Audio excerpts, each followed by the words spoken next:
Shalom saudara, kita masuk episode yang 783 ya. 783, oke. Dari pria usia 79 tahun di Manado. Shalom Pak Eras, rasanya salah jika saya tidak berusaha untuk berhubungan dengan seseorang yang memiliki jiwa rohani seperti Pak Eras. Terutama mengingat saya sudah berusia 79 tahun dan mendekati saat menghadap tahta pengadilan Tuhan. Saya bersyukur masih memiliki kesehatan yang kuat dan organ tubuh yang sehat. Saya juga seorang pendeta, aktif sejak pensiun, dan saya juga melayani sebuah jemaat yang belum begitu besar dengan gedung gereja yang belum selesai 100%. Saya merasa mujur karena seperti yang dikatakan dalam Ayub 36 ayat 11, saya telah bertemu dengan pengajaran Tuhan yang diwahyukan oleh hikmat melalui ajaran Pak Eras. Seperti Yesus, Paulus, dan banyak orang yang memiliki panggilan rohani. Pak Eras juga mengalami ejekan, hinaan, dan penyalahan. Seperti yang disebutkan dalam 2 Petrus 3:16. Namun Pak Eras tetap sabar dan berharap bahwa orang-orang akan sadar dan bertobat. Bagi yang tidak memiliki pemahaman dalam Roh Kudus, mereka mungkin akan salah menilai pengajaran Pak Eras seperti yang dijelaskan dalam 1 Korintus 2 ayat 13-16. Beruntung mereka yang memiliki pikiran Kristus akan memahami. Saya sangat terkesan dengan kejujuran Pak Eras. Banyak gembala memiliki banyak jemaat dan dukungan yang besar, dan itu bisa menjadi godaan untuk hidup mewah. Tapi Pak Eras tetap menjalani hidup dengan jujur. Beban dan pelayanan Pak Eras melampaui batasan sinode dan tidak hanya terbatas pada GSKI, tapi juga melintasi bangsa dan negara. Semua ini membutuhkan banyak sumber daya finansial. Tetapi Tuhan pasti menyediakan untuk pelayanan yang benar. Saya mohon maaf jika pesan saya agak panjang. Saya merindukan untuk bergabung kembali dengan GSKI, tapi saya selalu mencari kehendak Tuhan dalam segala hal.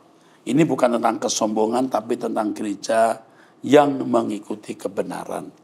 Oh ya, apakah saya bisa mendapatkan buku-buku terbaru yang ditulis oleh Pak Eras?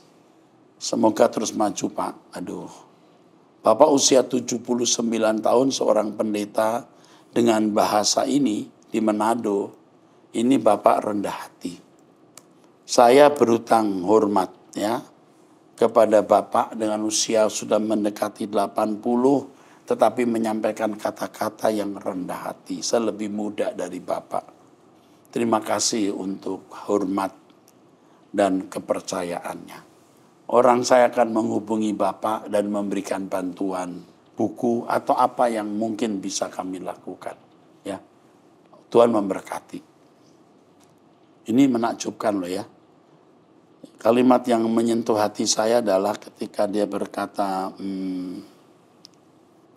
berkata bahwa untung di hari tuanya dia ketemu suara firman seperti ini ya. Ya memang khotbah-khotbah saya mempersiapkan orang ke langit baru, bumi baru.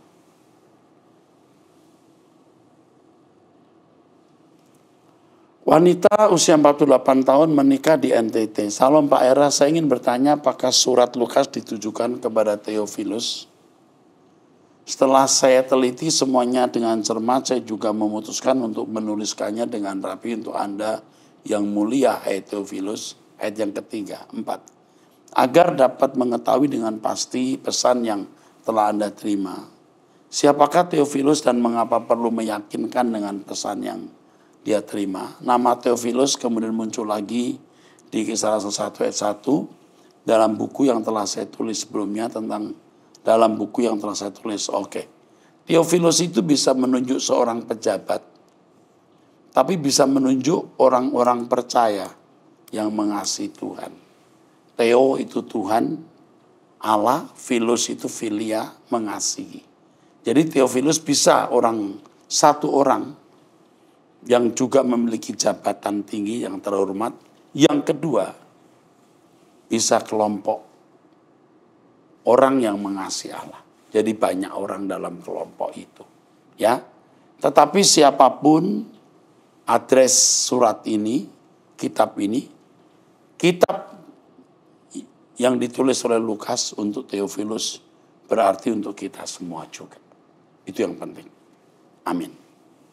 Dari pria usia 53 tahun, belum menikah, Sorong, Papua Barat Daya, aparat sipil negara, serta memiliki usaha kecil.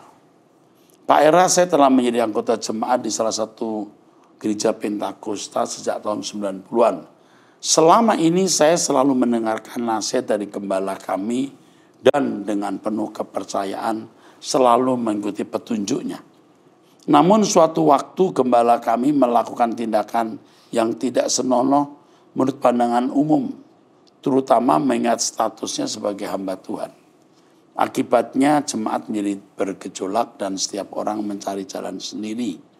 Saat kami mencoba mencari gereja yang mengajarkan kebenaran firman, hati nurani kami seolah menolak karena apa yang diajarkan tidak sesuai dengan tindakan mereka dan pengajaran mereka tidak seperti apa yang Pak Eras ajarkan. Beberapa bulan yang lalu saya mulai ikuti pengajaran Pak Eras dan sering mengikuti doa malam dan doa pagi. Saat saya mendengar pujian yang Pak Eras nyanyikan, air mata langsung mengalir, apalagi saat mendengar firman Tuhan yang Bapak sampaikan. Saya menyadari betapa banyaknya cacat, celah, noda, dan dosa-dosa saya. Saya sangat merindukan Tuhan yang merupakan satu-satunya kekirangan dalam hidup saya. Bapak Eras mengajarkan untuk meninggalkan cinta dunia dan menjadikan Tuhan sebagai satu-satunya hobi kita. Saya ingin mengucapkan terima kasih kepada Pak Eras meskipun Bapak tidak mengenal saya secara pribadi. Saya merasa bahwa Bapak Eras adalah rohaniwan yang menjadi pencerahan bagi saya. Saya sangat terbeban hati mengenai saudara-saudara saya. Jika mungkin ada pelayanan GSKI di daerah kami akan bergabung. Saya memiliki pertanyaan karena kerinduan saya untuk melayani Tuhan dan mendapatkan jiwa-jiwa di sekitar saya sangat kuat. Apakah ada kemungkinan saya bisa bertemu dengan Pak Eras untuk menyampaikan sesuatu yang sangat penting secara langsung? Saya merasa tidak etis jika saya menyampaikannya melalui pesan WhatsApp. Jika Pak Eras bersedia, tolong berikan waktunya atau hubungan saya dengan orang yang bisa membantu saya. Oke, ini spesial nak. Ya, oke. Tolong ini harus diperhatikan khusus. Pria ini serius. Ya, pria ini serius. Oke. Pria ini serius dan dia memang mengasihi Tuhan. Dari wanita usia 25 tahun menikah. Pak Eras sudah 7 bulan setelah saya bertanya di Abam dan usia pernikahan saya yang sudah memasuki tahun kedua. Saya juga sekarang rutin ibadah di GSKI Rehoboth MAG, Mall Arta Gading, sudah tergabung dalam HOME. Saat saya bertanya pada Februari lalu, itu adalah cerita pertanyaan saya saat awal-awal menikah, mungkin 4 bulan menikah. Pak, saya belum merasakan ada perubahan dari ibu mertua saya. Bahkan sampai saat ini makin parah. Makin tidak ngomong sama saya sama sekali. Bahkan melakukan hal-hal yang sangat menyakiti hati saya. Seperti tidak pernah bilang terima kasih kalau dikasih uang bulanan. Kalau saya pulang malam habis kerja malah disuruh gaul. Gak usah pulang dan sampai berkata kata yang tidak enak. Saya lelah sekali Pak.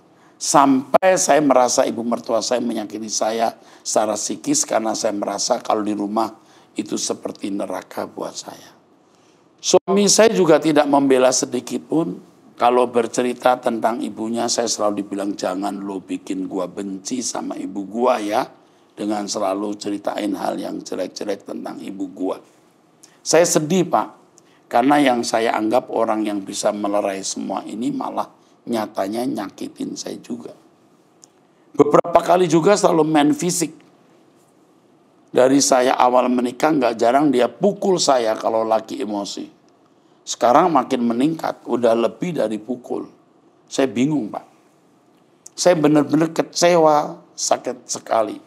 Kenapa ibu mertua saya seperti itu ya Pak? Sampai-sampai waktu saya telat bayar listrik, Padahal baru sekali-kalinya itu saya telat. Ibu mertua saya sampai bilang ke suami saya, ini istri kamu belum bayar listrik. Jangan bikin malu keluarga di depan tetangga-tangga ya. Sakit hati saya Pak. Padahal itu karena saya benar-benar lupa banget. Saya bingung harus apa sekarang Pak. Saya jadi seperti orang linglung yang gak bahagia seperti orang bingung. Kadang saya melakukan hal di luar kontrol saya. Kadang saya kalau mengendarai mobil, motor suka gak fokus sendiri. Karena saya tidak punya siapa-siapa. Suami saya harap bisa membela saya, nyatanya tidak. Usiamu baru 25 tahun, kamu muda sekali. Sebenarnya kamu memanjakan perasaan. Dan ini membuat kamu sakit seperti ini. Kalau sudah tahu mertuamu begitu modelnya dan suamimu tahu begitu modelnya, bisa nggak kamu diam, tidak membela diri? Tidak mungkin Tuhan tidak bertindak. Cukup tunggu waktu. 1, 2. Senangkan hatimu dengan Tuhan. Jadikan Tuhan kebahagiaan. Ya, jangan berpikir untuk cerai, pindah. Jangan. Kamu harus belajar style geblek. Style geblek artinya enggak usah pikir. Ya sudah, memang begitu manusianya.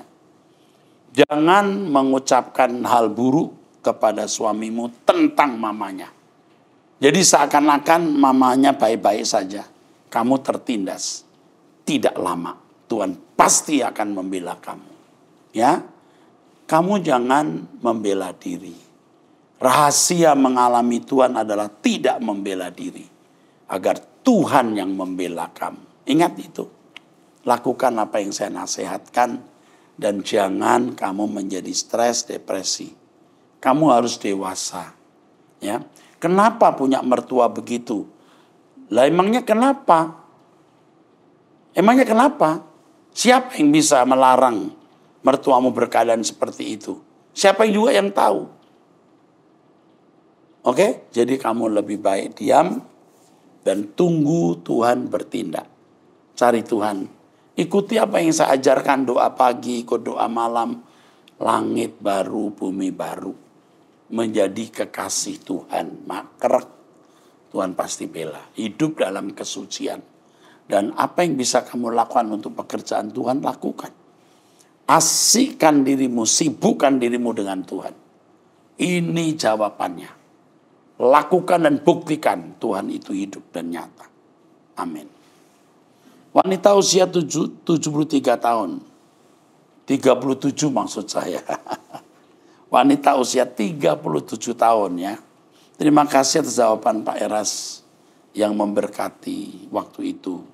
Saya pernah bermimpi bertemu dengan Yesus pertama kali saat masih kecil. Mungkin sekitar kelas 6 SD. Dalam mimpinya saya diajak oleh Yesus untuk naik ke surga. Namun saya meminta Yesus untuk menunggu sebentar. Karena saya ingin mengajak sepupu saya juga. Yesus bersedia menunggu dan akhirnya mengangkat kami berdua ke surga. Ketika saya sudah berumur 20 tahun, saya bermimpi tentang Yesus lagi. Saya melihat Yesus dari kejauhan dan banyak orang dengan kerudung berbondong-bondong datang untuk melihat dan memanggilnya.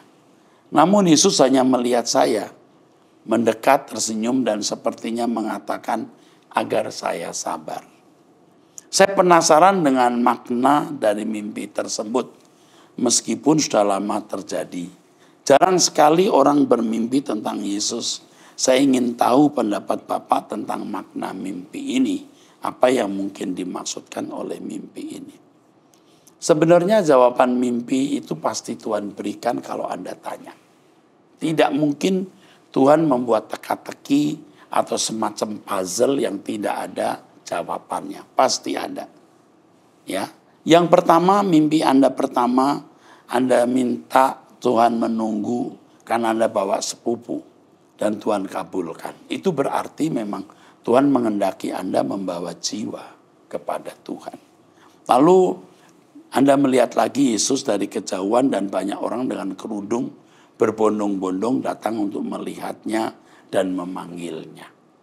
Orang kerudung ini juga bisa orang-orang Yahudi atau orang-orang Timur Tengah, karena mereka pakai kerudung, mau Kristen, mau Islam, atau mau agama lain. Karena itu memang budaya.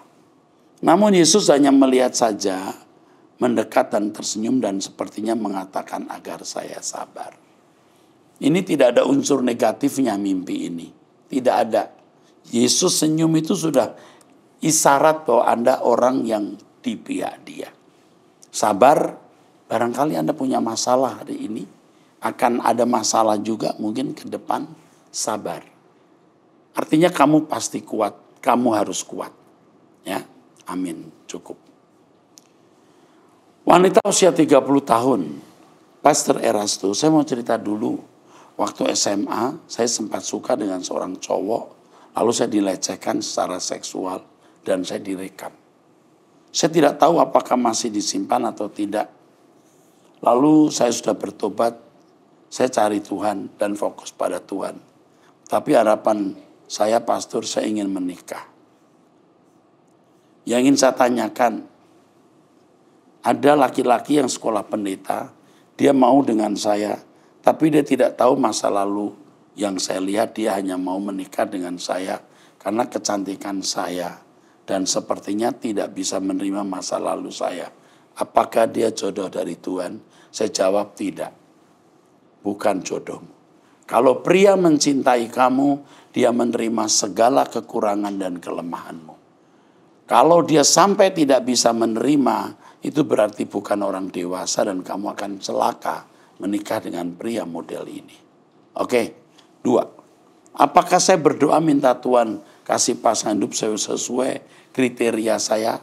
Akankah Tuhan berikan sesuai dengan yang saya minta? Kepada Tuhan mengingat masa lalu saya yang buruk. Kamu jangan takut mengenai masa lalumu yang buruk. Kalau Tuhan sudah ampuni, Tuhan lupakan. Kamu akan bertemu dengan pria yang menerima kamu apa adanya. Kalau pria cinta seorang wanita, maaf, biar dia PSK juga dia cintai. Apapun keadaannya. Jadi yang penting sekarang kamu mencari Tuhan, hidup suci, pasti Tuhan tolong. Ya, ikuti Truth ID saja. Kamu akan mendapatkan banyak hikmat. Satu kalimat yang perlu saya ucapkan, lawan keadaanmu dengan kekudusan. Dengan kesucian, dengan kekudusan kau menjadi kekasih Tuhan.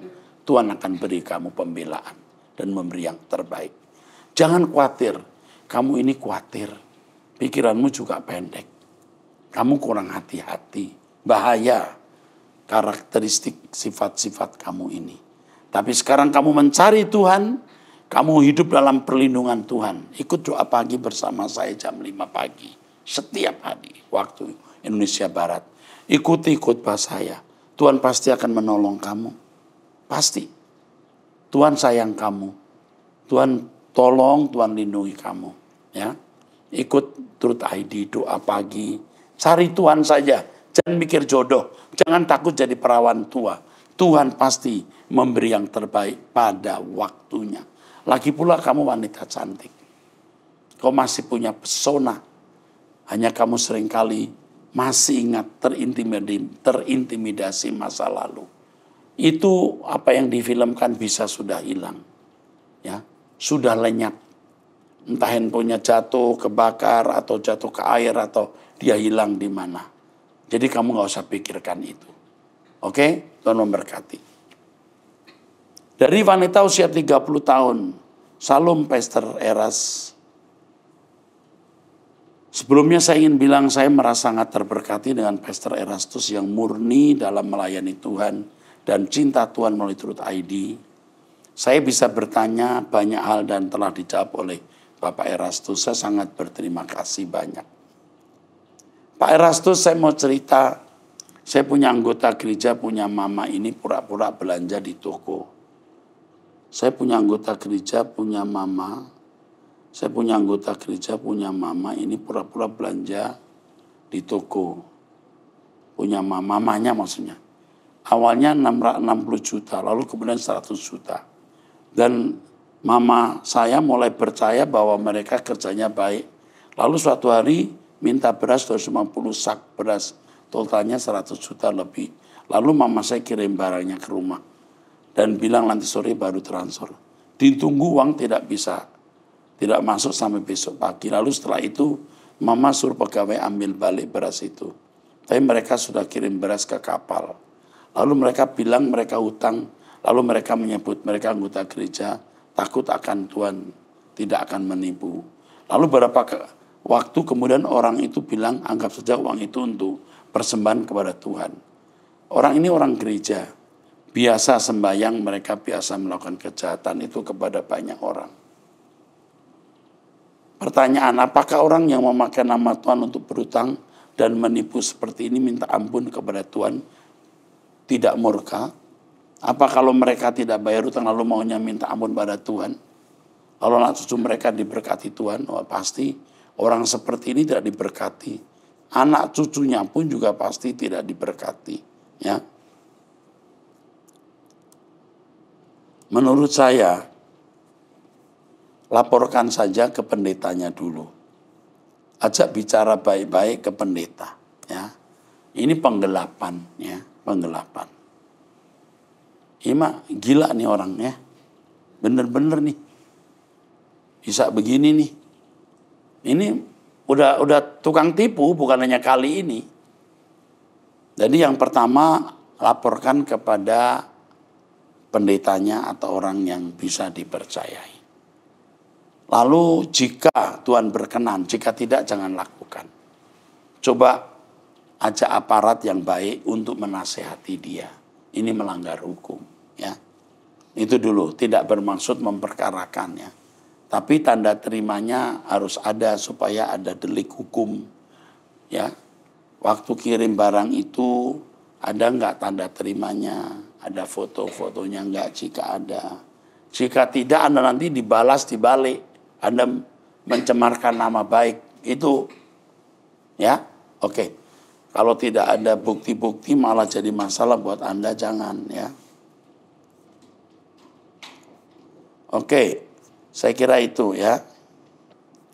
Dari wanita usia 40 tahun. Salam, saya mau bertanya perihal sikap dari ipar saya.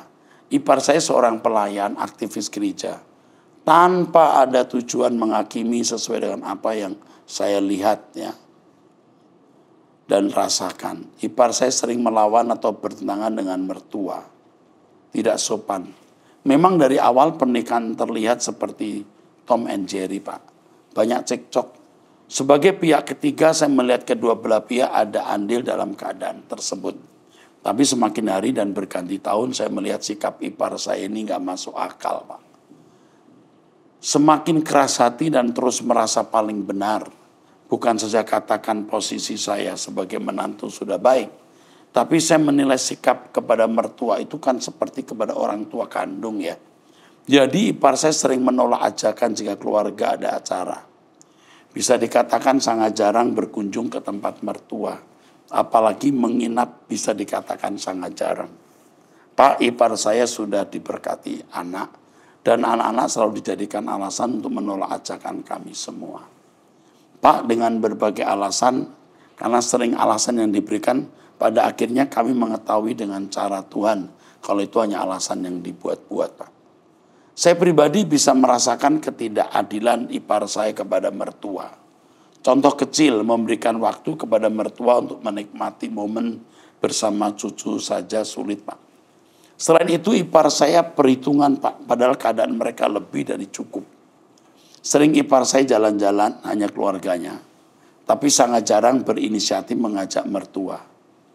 Tapi dengan keadaan dan sikapnya begitu kepada mertua dan keluarga besar, dia terlihat semakin diberkati dalam segala hal. Keuangan berkecukupan dan keluarga memiliki keturunan dan bahagia. Bukankah dengan dia merasakan berkat Tuhan yang melimpah, tidak ada alasan lagi untuk dia bersikap arogan sombong, ya Pak? Oh, you keliru. Dengan banyak uang tidak ada masalah, orang jadi sombong. Dan ini sebenarnya kecelakaan. Bersyukur yang gak punya anak mungkin ekonomi lemah, lebih mencari Tuhan. Orang seperti ini, egois, kejam. Ini kejam. Ia tidak memberi kesempatan mertuanya untuk banyak-banyak ketemu cucu-cucunya. Waduh, dia lupa. Siapa pasangannya? Anak dari mertua ini yang dibesarkan. Ini orang tidak tahu diri dan tidak tahu budi. Ngeri nih ipar kayak begini. Kamu tunggu aja. Tunggu, Tuhan pasti akan beracara. Yang dia tabur akan dia tuai. Satu, apakah karena dia seorang pelayan aktivis gereja, sehingga dia semakin diberkati, Pak? Walau semua orang dalam keluarga tahu sikap dan perilakunya kepada keluarga. Anehnya, kalau ke pihak luar dia bisa sangat manis, baik dan menyumbang, Pak. Sehingga orang akan tidak percaya bagaimana sikap kepada keluarga mertua. Oke, saya tidak tahu apakah mertuamu pernah melakukan sesuatu yang menyakiti dia. Dia balas dendam. Tapi mestinya walaupun mertuanya pernah berbuat salah, dia tidak boleh begitu, mestinya. Tapi kamu jangan ikut-ikutan, kamu diam saja, jangan beri komentar. Kalau dia bisa seakan-akan sukses, itu Tuhan sebenarnya memberi dia kepercayaan. Soal bagaimana dia mengelola, suatu kali dia harus bertanggung jawab kepada Tuhan. Dua, apa kami yang salah menilai Pak dan apa yang harus kami lakukan? Diam. Yang mana saat ini kami semua sudah diam. Oke, stop. Berbicara sepenuhnya dan rela untuk mengerti saja Pak. Rela untuk mengerti saja Pak. Top. Terutama mertua yang sudah tua, sudah pasrah dan ikhlas dengan tidak mendapatkan perhatian dari anak dan menantunya Pak. Saya salut dengan sikap mertua yang tetap mengasihi, mengampuni Pak. Nanti kalau mertuamu meninggal, itu anaknya baru menyesal. Dan satu kali ipar ini akan melakukan tindakan yang melukai pasangannya. Jadi kamu lihat, orang egois ini akan melukai siapa saja, bahkan pasangannya sendiri. Kamu lihat suatu hari. Sejujurnya apa yang terjadi ini pendapat saya menilai, sejujur dari apa yang terjadi ini, pendapat saya menilai bukankah ini menjadi batu sandungan untuk keluarga ya Pak? Oh iya, batu sandungan. Tapi saya hanya bisa berpendapat dalam hati, Pak, karena saya lihat ketika ada momen dia baik, entah kenapa perasaan saya dan bisa merasakan yang lain juga itu tidak tulus, Pak. Hanya karena supaya keadaan keluarga dan anaknya baik-baik saja. Egois dia. Dia bisa bersandiwaranya demi kesenangannya. Semoga saya salah, Pak. Enggak salah kamu. Kalau tipe orang yang tidak menghargai mertua, sampai rela mertua tidak punya waktu banyak ketemu cucunya, ini jahat. Ini jahat. Itu saja yang ingin saya tanyakan Pak. Terima kasih untuk waktunya. Tuhan memberkati Bapak dan keluarga besar GSKI. Ya kamu jangan ikut-ikut orang begini. Ya kamu hanya bisa lihat bingung ya. Kok orang jahat kok seperti diberkati. Buka Mazmur 73. Kamu akan mendapat jawabannya. Mazmur 73. Ya, dari ayat 1 kamu baca. Orang fasik itu seperti senang. Ya. Oke. Dari pria usia 23 tahun single. Pak Era sebelumnya terima kasih sudah menjawab pertanyaan saya yang lalu. Saya mau bertanya mengenai arti ayat Efesus 1 ayat 3 sampai 5. Mengapa ayat itu mengatakan seolah-olah manusia sudah ditentukan bahwa akan hidup kudus ya atau tidak. Jadi sudah dipredestinasi. Apakah ada tafsiran lain, Pak? Oke. Kalau kamu memperhatikan yang dipredestinasikan, ditentukan itu panggilan orang tersebut diberi kesempatan mendengar Injil. Yang kedua, kekudusan itu ditentukan standarnya. Ya, yang ditentukan standarnya. Bukan orangnya. Ini masuk surga, ini masuk neraka, bukan. Yang dipilih orangnya yang mendapat kesempatan mendengar Injil, yang ditentukan standarnya. Bahwa dia harus kudus, tak bercacat, tak bercela. Jadi jangan dicampur adukan. Lain waktu saya akan jelaskan dalam seminar khusus. Sampai jumpa, Tuhan memberkati.